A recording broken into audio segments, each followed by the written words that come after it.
آخر اس نے فون اٹھایا۔ ایک بار مسفرہ سے بات کرنا ضروری تھا۔ وہ بہت دیر سوچتا رہا، پھر لکھ لکھ کر مٹاتا رہا۔ مجھے تم سے کچھ بات کرنی ہے، کیا ہم بات کر سکتے ہیں؟ ہمیں ایک بار ایمانداری سے ایک دوسرے کو سننے کی ضرورت ہے۔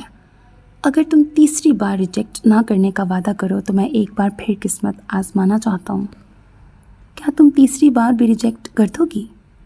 باہر سے مہروز نے اسے پکارا اور آخری لکھا جملہ ڈیلیٹ کے بجائے سینڈ ہو گیا۔ ڈیم! وہ گڑبڑا کے کھڑا ہو گیا۔ فوراً ہی بلو ٹک ابھری اور اس کا دل تھمنے لگا۔ جس لمحے سے وہ خوف زدہ تھا وہ کسی بھی پل حقیقت میں ڈھلنے والا تھا۔ ناول کا نام ہے ہم پر کیا الزام لگے گا بائی آسیہ رئیس خان۔ بہت اچھا ناول ہے، with happy ending, with moral lesson, with lot of interesting twists. میرے کہنے پہ آپ نے ضرور سننا ہے۔ کمپلیٹ ناول میرے چینل سیلف بلیف ناولز پہ موجود ہے۔ ابھی چینل وزٹ کریں اور انجوائے کریں یہ بہترین ناول۔